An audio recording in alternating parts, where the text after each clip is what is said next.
On Tuesday, you invited 4 friends to your party. So let's write that down right now because it's going to be important. Tuesday, 4 friends were invited. On Wednesday, in fact, we could use a diagram for this. 4 friends. 1, 2, 3, 4 friends. Then on Wednesday, each of these 4 friends invited 4 more friends. So each of these persons on a Wednesday invited 4 more. So how many people total are invited now?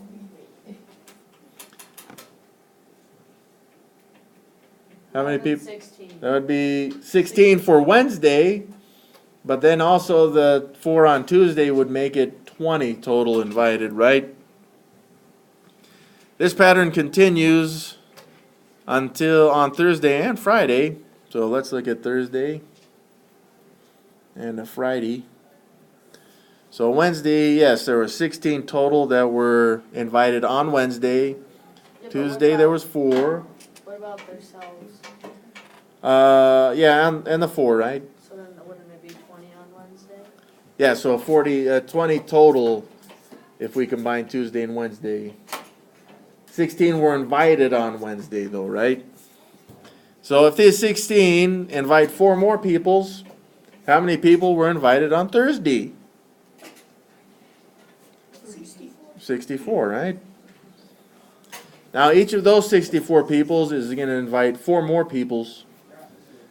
So now this is just how many were invited. That does not mean, there could be 0 that show up, which would be amazing after how many are actually going to be invited. But what is this, 256 people on Fridays? So how many people were invited on Friday? 256 on Friday. Well, I guess we should label this right. 256 people were invited on Friday, just on Friday. Write this as a power. Well, this is all 4 to the power. This would be 4 to the power of 2, 4 to the power of 3. So this is 4 to the power of 4. That's our next answer. How many people were invited in all? Well, that's where we got to take the 4 people from Tuesday plus the 16 plus the 64 plus the 256 from Friday. So in total, 340 people were invited. You wouldn't include yourself because, well, it's your party, all right? You weren't invited. You're the one throwing the party.